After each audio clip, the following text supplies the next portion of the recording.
dalang sapa bisa? Dengan dalang Ki Cahyokung tadi satu-satunya dalang yang terbaik, best of the best, dalang idola. Saka tembung idola iki dalang ora larang. Iya. Ya ora apa-apa mau golek dulur kok. Nggih, waton larang-larang malah ra ketanggap malah merongos ning omah. Betul, Pak. Betul. Kula jenengan karo kanca-kanca iki sing penting lek iso metu kok. Kita aku ngejak kowe kok udan deres yo an. Anu lali jopone, Pak. Lali jopone.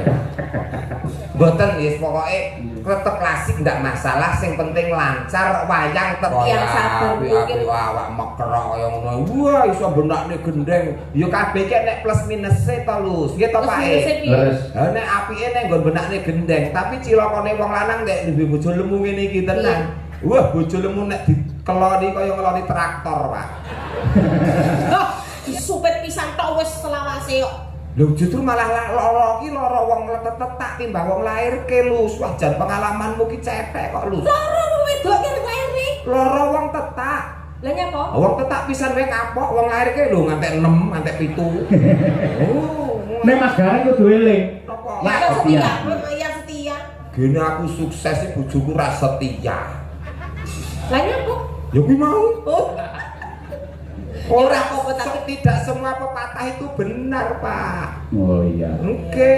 Tapi kan sekarang harus diganti yang luar biasa. Garwane brondong niki Mas. Oh, ora ngrembug.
Yang pertama dan yang terutama, tepuk tangan untuk Gebyar Budaya Mataraman yang ada di Ponorogo.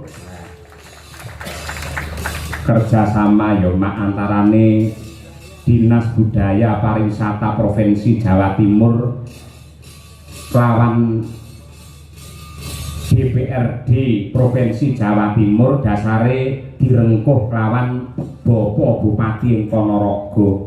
Bener kepara nyatana awake dhewe rambah kaping pindho sak kanca nampa amanah dalam giat Gebyar Budaya Mataraman. Iya, mula luwih dhisik aku kelawan kowe ngaturake panuwun marang pepundhenmu ingkang dhat pinantu ing pakurmatan.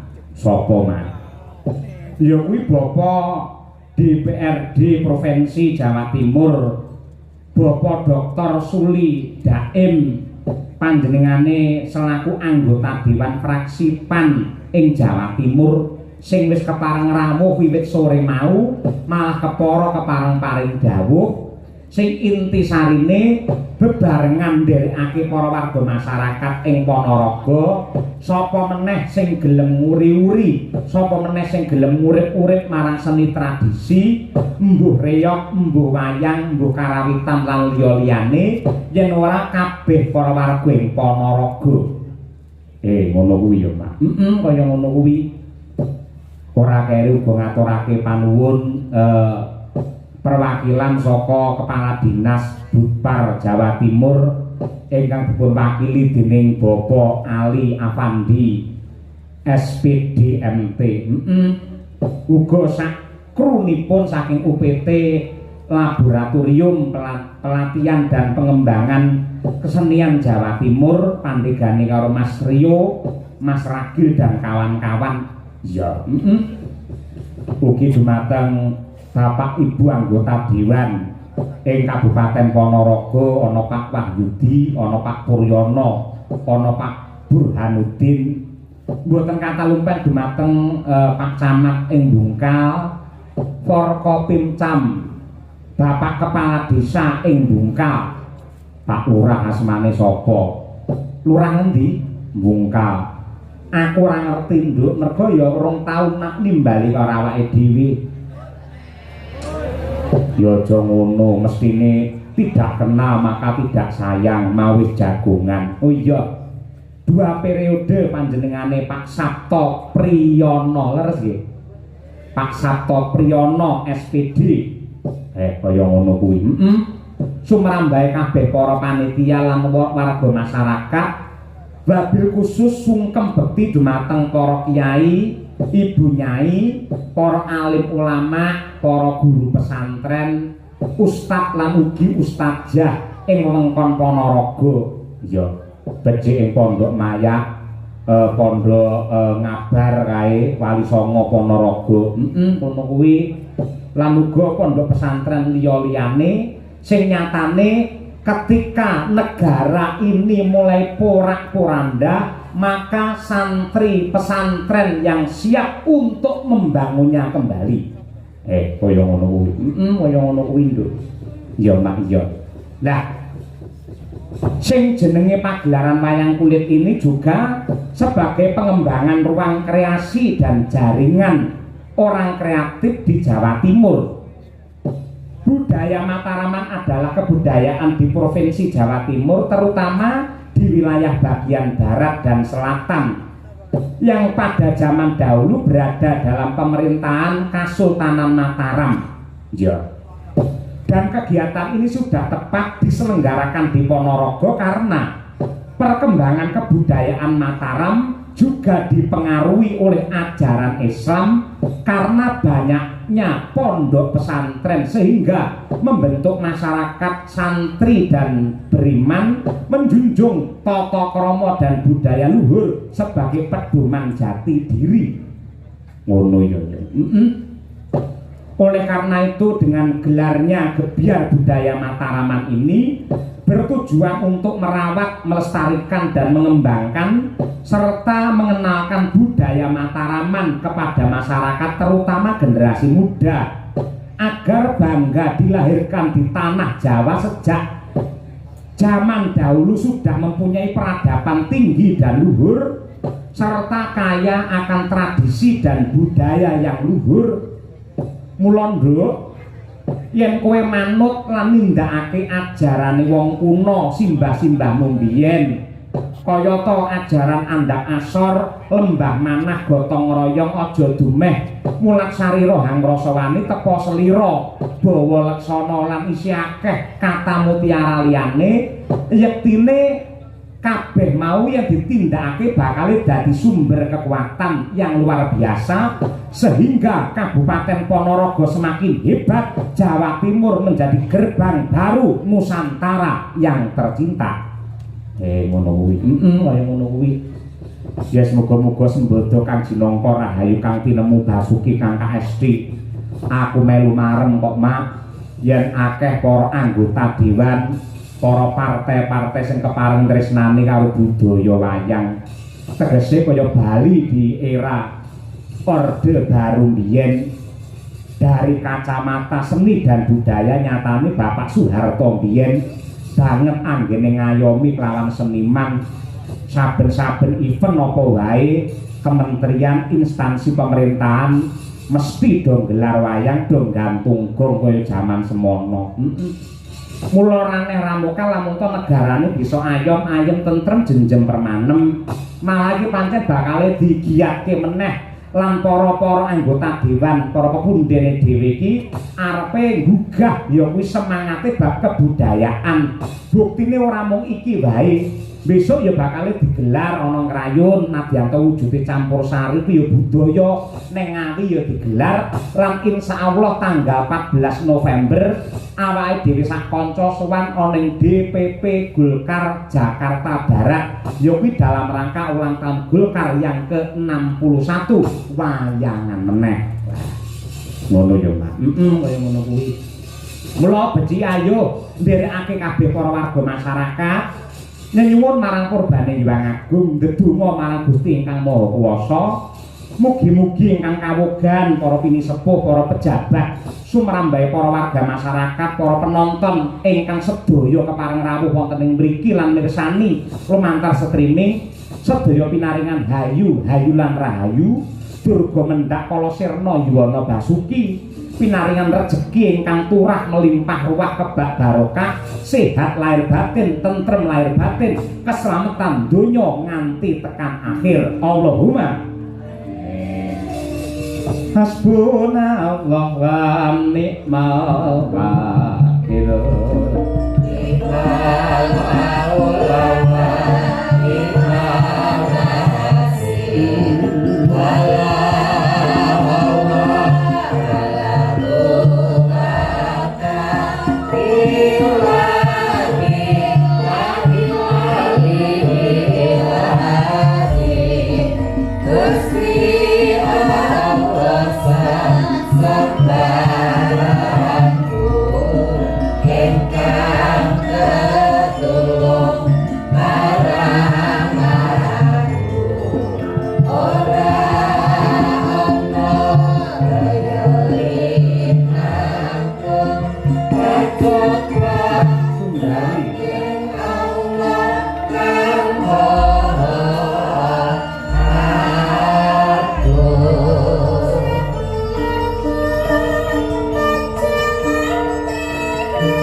sedulurku aja nganti kliru mung Gusti Allah sesembahanmu rinten lantaru mung limang wektu kanggo mrasta mungkar lan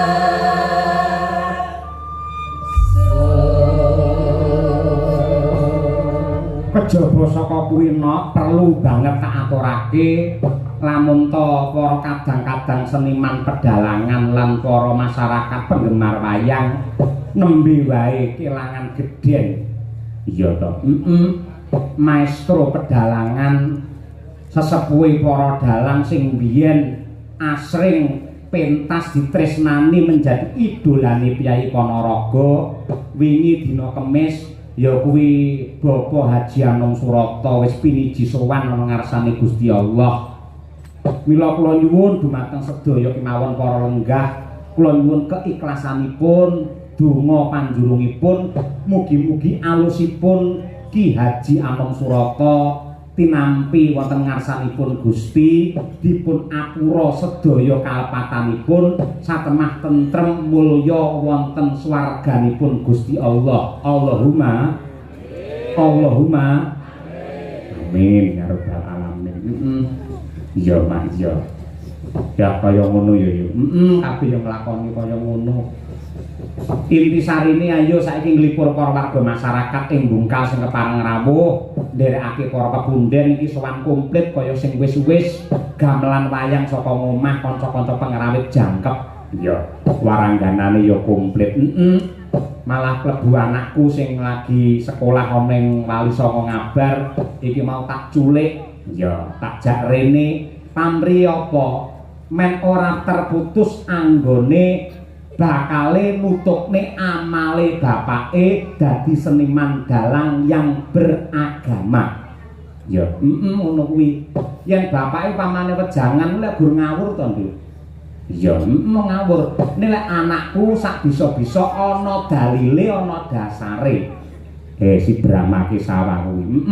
Alhamdulillah iki lagi kelas 1 SMP ana ngabar wingi seleksi dari 300 santri akhirnya tersaring 50 santri dan juga tersaring lagi 9 santri dan Brahma adalah salah satunya yaitu santri yang menjadi penghafal Al-Quran. Luar biasa Hafiz. Kaya ngono wis apa surat reno-reno. Lek mbok iki apale gerdu arep mangan kok no. Ha iki yo penting kok ngono kuwi. Ya. Iki ngaturake apa? Ana bintang tamune ya kuwi Mas Gareng Tralala karo ya kuwi Mbak Lucy Brahman. Ha iya. Mbak Lucy mula diarani Brahman pancen ya bokonge gedene semono. Luar biasa. Mula mumpung irung besar ayo penembang dhisik. Mergo yang besar suwi arep nggih kurban.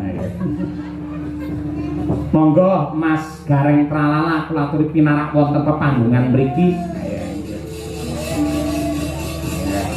Semenengok ager aja pijer nangis. Nangis dalam hati se.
Alhamdulillahirabbil alamin. Assalamualaikum Mas Gareng Tralala. Waalaikumsalam warahmatullahi wabarakatuh. Mak Cangik, Mbak Limbuk, Pak Cahyo Kuntadi. Wah, awake dhewe chemistry tenan. Chemistry. Dalang dagelan sinden pengrawit kabeh biru. Nggih, Kejaba nyengkuyung karo Partai PAN.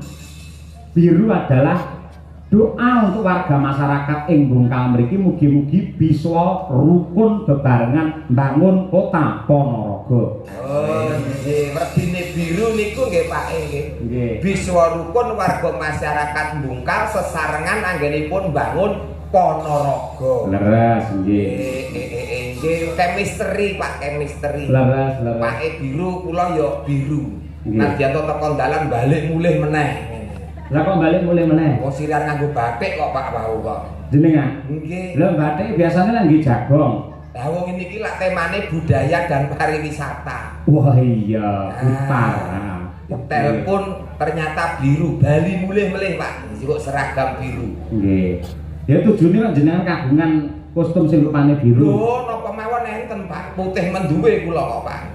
Putih nggih apa? Nggih anu, dadi lakone Gareng dadi ratu mangke nganggane putih ngoten. Wah iya, apik. Berkah. Lek pamane kostum ireng nunggu apa Pak Gareng? Ireng nika nggih dingge anu Pak. Dingge seragam kalian Pak Dalang kali kanca menyesuaikan. Oh, men ketok Oh, langsung. ireng ki yen nek werdine ora mung biru tok kok Pak. Ireng apakah wargine? Ireng kuwi warga Bungkal iri drengki ora pareng. Wah iya. Ngono. Eblek wayang iki rupane abang. Abang saka tembung warga Bungkal, aku bangga karo Ponorogo. Wah iya. Ngoten lho Pak. Gunungan iki warnane enek kuninge. Apakah kuning? Kuning menika winengku ati kang wening. Dadi warga masyarakat atine wening, pikirane resik. Ijo. Ijo iki lho jodone warga masyarakat Bungkal dalange Pak Cahyo Kuntadi. Wah iya. Eh. Oren. Oren menika abang ya ora, dadi coklat ya ora, kuning ya ora. Kok sik to? Terjemane oren ki apa? Oren menika ora tau leren. Wah iya. Ora tau leren lu nyambut gawe mergo ditresnani masyarakat. Pokoke otak-atok gathuk piye mulih nggawa dhuwit ngono ya. Iya nggih. Tekno kadung corengan kok Pak. Ah nggih. Niki dalam rangka gebiar budaya Mataraman Mas Gareng. Ingkang dipun tindakaken dening keluarga besar Dinas Budaya dan Pariwisata Provinsi Jawa Timur kalian DPRD Provinsi Jawa Timur. Leres. Nika ingkang dipun pandegani kalian pepunden kula Bapak Dr. Suli Daim saking PAN kala wau. Ngoten Nggih. ingkang sampun sambutan kala wau nggih. Leres nggih. Nggih.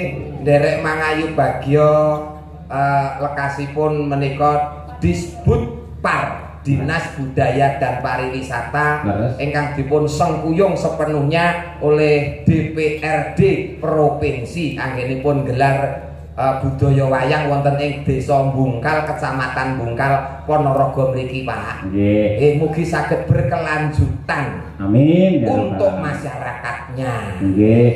Kenapa kok desa kene iki diwenehi tenger Bungkal? Mulai.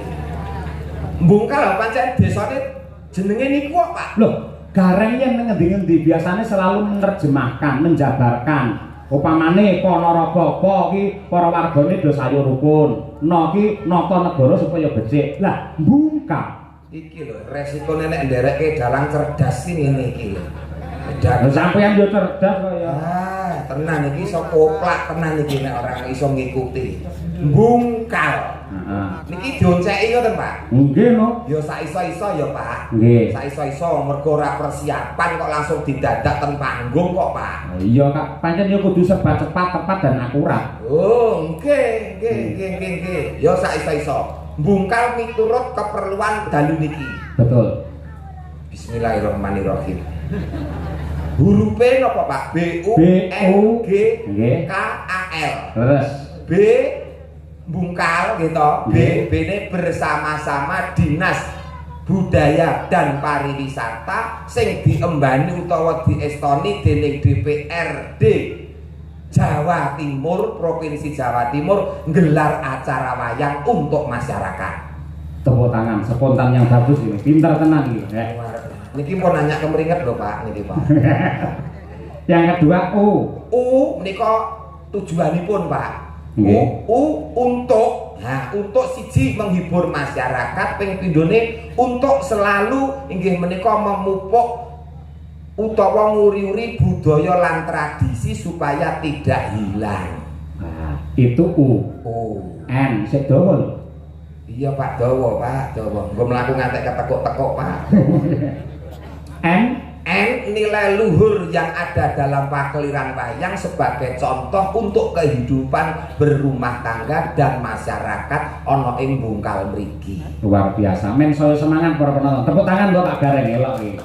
Men tambah semangat. Pun boten sah tepuk tangan pun. Lah ngopo? Wong iki yo mringis tenan kok ndak tepuk tangan. Gareng Tralala itu tidak pernah membutuhkan tepuk tangan, Pak. Terus? Nggih, yang dibutuhkan Gareng Tralala bukan tepuk tangan tapi uluran tangan, Pak. Iya. Tak kira saweran, beda karo saweran. Beda, uluran tangan iki tegese donga, Pak. Donga, muga-muga pinaringan lancar anggere kula mikir Bungkal niki, Pak. Wah.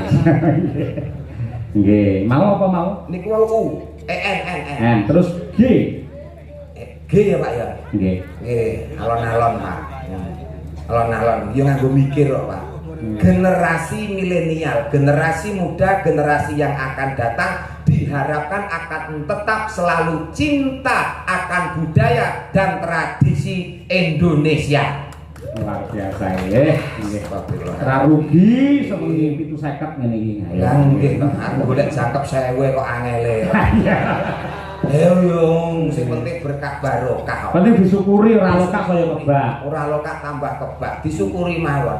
Nggih. Nggih, pira-pira ditampa. Sing maringi ikhlas berkah kanggone sing nampa. Nggih. Ikhlas nggih? Ikhlas. 750 ikhlas. 750 ikhlas niki pira-pirae kula mulih ora nampa ya ikhlas.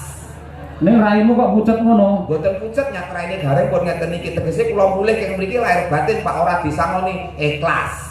Sebabe Wis lunas. wah iya. Le cemepak. Paning gleling mergo wis lunas niku Pak. Terus K. Kepara nyoto. Angel tenan Pak niki. K. Kebudayaan dan pariwisata sinergi untuk bersama-sama menghibur dan memberikan edukasi terhadap masyarakatnya melalui pentas wayang kulit. Wah, elah. Ya dikompleti dengan dalang sapa bisa? Dengan dalang Kisah Yokum tadi satu-satunya dalang yang terbaik, best of the best, dalang idola. Saka tembung idola iki dalang ora larang. Iya.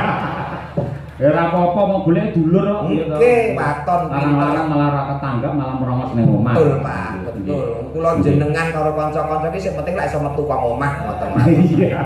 Ten omah ya bunek kok, Pak. Lah iya. A.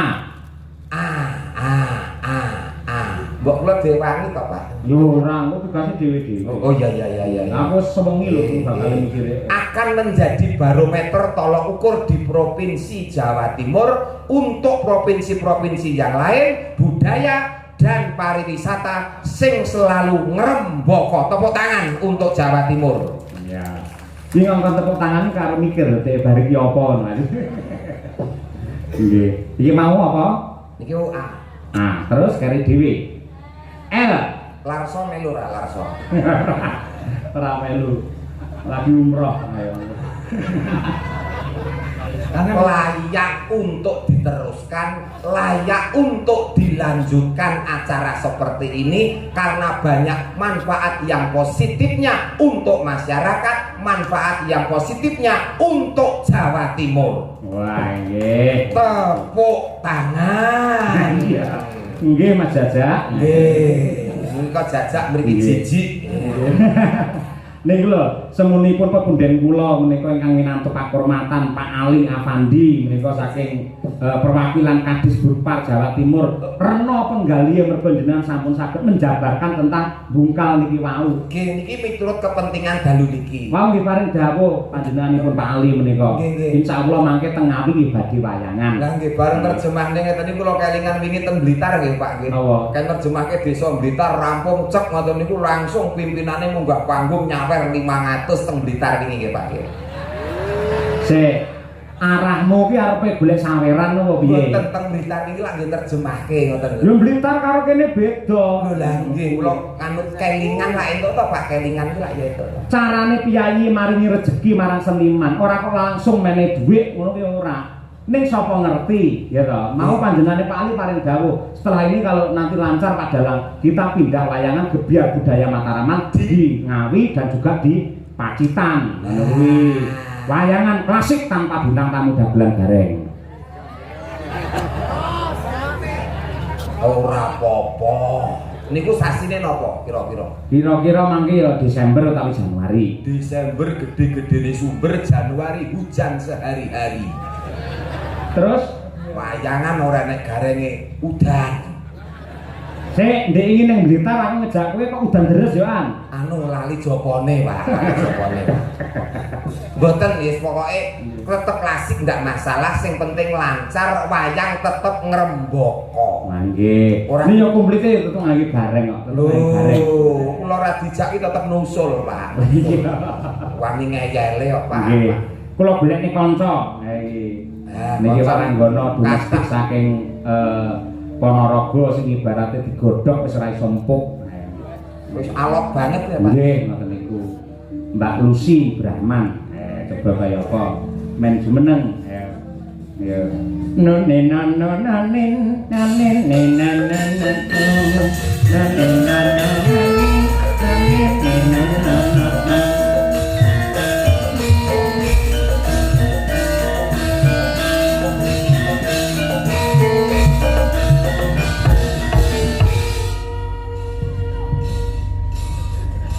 pun tepang Mbak Lucy kali Mas Gareng Terawal. Waleh. Tek ora kepenak tek waleh. Biasane cerdas kaya ngoten rejimake bungkal. Niki pas ketemu jenengan. Terus Biasane ra beda karo murid. nggih. Kowe karo aku waleh, aku karo kowe saya nek tenan. Awan Lucy, sore Lucy, wengi Lucy. Wis, nek tenan, Pak. Kula niku nek entuk wong model kaya ngene iki tenan, Pak. Wis ora beda, Pak. Ora beda pripun? Sing nang omah ya padha iki mekroke, Pak pun. Piyayi Putri yen lemu iki tandane tentrem atine mergo diayomi karo sing kakung. Urung karuan dablek ya iso kok ngono kuwi kok. Ning wong wadon nyun sewu lho Pak Dalang. Monggo Mbak Lucy. Wong lanang iki kudu bersyukur duwe garwa lemu tur gedhi. Mergo wong lemu kuwi siap-siap gak arep kok mbok tinggal sampe ra tau ning omah to. Gendeng bocor sapa sembenake ra bojomu. Ya ta? Bojomu ra mbok ingoni 2 minggu kowe sampean ra duwe dhuwit ya panggah lemu. Oh bojo ngenyek bojo lemu bojomu gedine sak cakro sing colong wong kok. Aku yang gumun nang Mas Nur. Masa to? Ngoten niku kula tangleti tanpa berduka. Riyen niku suami tenan niki paling setia. Jadi laki-laki yang sangat tanggung jawab, duit bayaran 10 juta Dik, 20 juta. Kabeh sing nampa beli bojone. Wah, 20 niki. Sing garwane riyen niku. Gedhe. Heeh, mari ngono keri dhewe kan kok tolo tanggapan nek dhewe aku ngono. Terus tak tekoni, "Dik, lah bojomu ning ndi?" Tak sedekahne aku ngono. Lah sedekahne duwene kancane dhewe. Enggak. Kene cah los kok.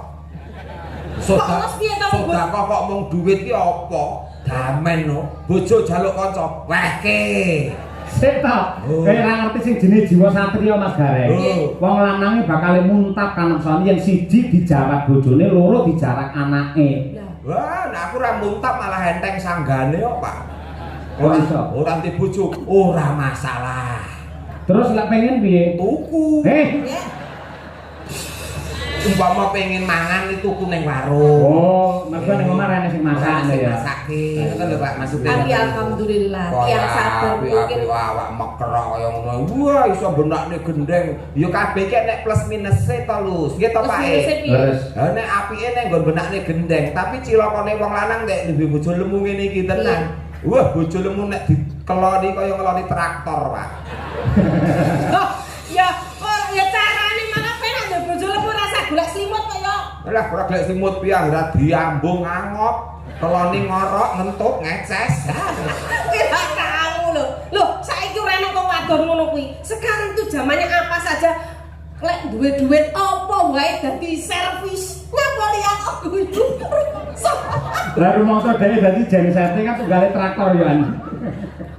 Ayo. Ojo kaya ngono.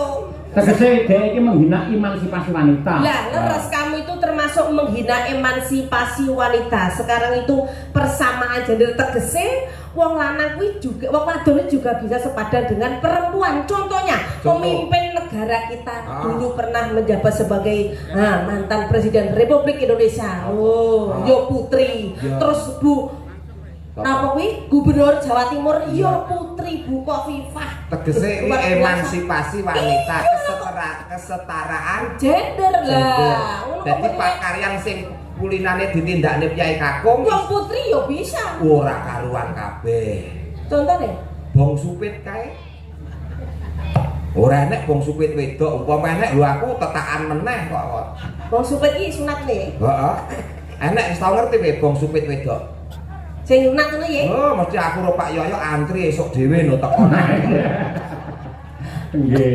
Ning Kyai Putri niku rekoso lho Mas Gareng kok mboten kok bilani Mbak Lucy mboten. Rasane napa? Kula kali panjenengan dilahirkan dari rahim seorang ibu. Terus Gimbal bayi 9 sasi 10 dina. Rekoso banget. Terus yang lahiran niku yen ora pepak sambung tuwe iso gondol nyawa. Mergo kaprahe ning agama diarani perang cakil ngoten niku. sabil, Pak. Oh sabil. Perang sabil senek cakil, Pak. Iya sabil. Nah, urung lek putrane ora metu-metu, yo. Dijahit ora mau dijahit yo bras kuwi yo tok nyawa. Ngono lho. Wong lanang apa paling wong lanang kudu disupit pisan tok wis selawase kok. Lho justru malah lara iki lara wong letet-letak timbang wong lairke lu. Wah jan pengalamanmu ki cetek kok lu. Loro wedok ki lair nih. Lara wong tetak. Lah nyapa? Wong tetak pisan wae kapok, wong lairke lho ngantek 6, ngantek 7. Oh. Nek Mas Gareng kudu eling. Napa? Wanita adalah tiang keluarga. Lah, Wanita adalah Tiang keluarga. lah, kula ki tiang jaler, Pak. Yo apa? Wong lanang ki tiang jaler. Nggih, pancen ya ngono ning najan kaya ngapa lan kepiye pinter kaya pokoke lek kata-kata Kata-kata dibalik dibalik suami yang hebat pasti ada istri yang setia. lah. Nah, ngono kuwi. Kula kita iso kaya ngeten iki. Niku mergo dongane bojo kula Bu Kesi. Seorang istri selalu mensupport sing kakung, makanya menjadi seorang laki-laki yang hebat dalam kondang. Bojomu yang ngono. Lah. Di mana suksesnya seorang laki-laki? Ya. Karena ada wanita Wanita yang hebat, yang setia. yang setia. setia, yang setia. Gini aku sukses sih bojoku ra setia. Lainnya apa? Ya kuwi mau. Oh, Ora apa-apa, tapi- tidak semua pepatah itu benar, Pak. Oh iya. Oke. tapi kan sekarang harus diganti yang luar biasa. Apa? Garwane brondong niki Mas. Oh, ora ngrembug keluarga iki ngrebuke dinas Oh budaya iya, dan luar pariwisata. biasa. Malam Nah. hari ini sing mirsani sampai jeduk ono apa? Matur sembah nuwun. Iya. Niki dicaosi genten para parian nggih penonton. Mas. Lho iso to? Loh. Ya, coba-coba. Kiai mrigi kok Ini aku juga. belajar kuning Kiai Bungkal Iya, parian, parian. Yo yo. Pamane pripun? Nggih. Nah, piye? Ngecor beton digawe sumur. Cakep. Mugi para penonton panjang umur. Amin. Amin. Terus ngemut wesi mbok ngemut liyane. Wis parian ki sing bener apa-apa, sing penting nyambung. Iya iya. Dilatesi nakno. Mau wis dimut kok terus didilat ki lho. Lah ora bener meneh. Ora positif ya. Ngemut-ngemut dilat. Ngemot wesi. Terus Ngemot wesi. Iya ya, kita. Karo mikir kaya ngemot wesi. nganti Iya. Aku iso iki jane. Ngemot wesi. Setengah mati. Setengah mati. Mugi Pak Suli kathah rezeki. Kok Suli? Ora arep klone kok dadak ngemut wesi Lah kok ya. tes beneran ngantuk lho. Oh iya. Sampeyan saiki kagem Pak anu Warga masyarakat Iya, Bungkal. warga masyarakat Bungkal. Tuku ungkal campuri es. Warga Bungkal kabeh pinaringan sukses. Sik ora masuk akal, ungkal iso karo es iki lho. Tuku ungkal mampir tuku es lho. Pak. Oh, alah mampir. Sisan ngono lho Pak, sisan ngono Pak. Iya. Apa kok ora beneran? Tuku bantal karo ngombe es ngono ya gak apa-apa. Ya ngono. Senengane kok. Nah, Neh, apa neh? lho, mulai ta kula ta. Sikat. Tuku ungkal dinggo ngasah arit. Warga Bungkal kabeh sugih dhuwit. Amin. Kari dhewe eneng iki sing urung kelewatan pokoke. Apa? Tuku uyah digawa mrene. Pak Lurah kapan wayangane? Pak Lurah niku guru api-api ya. Oh, blayine sae sanget Mbah Manak nggih. Sukses Yo selalu. engko bar iki terus bersih desa mapane ana kantor desa Bungkal kene. Ya, oke. Didongake wong kabeh sugih rezeki kok wayangan wis dadi niate Bungkal dijadikan tempat untuk pagelaran wayang oleh Dinas Budaya dan Pariwisata. Betul. Ora mung wengi iki ning kok bakale berkelanjutan. Amin ya. Amin. Dengan jalan kisah Yokun tadi. Bintang tamu gareng. Lusul. Nggih, niki dawuh napa rumiyin? Mbak Rumiyin, Mbak Lucy. Nggih, Mbak Rumiyin, nggih. Kula nyuwun menika caping gunung langkung rumiyin ingkang dipun kersakaken kalian para sutresna budaya mliginipun ingkang kala wau sampun kepareng leladi dumateng kula sak kanca para perwakilan panitia juru ladi lan sanes-sanesipun supaya enget kalian jaman perjuangan ngersakaken caping gunung dijenglengke sing nembang Mbak Lucy sing jengleng Pak Digareng. Oke. Ngono ta?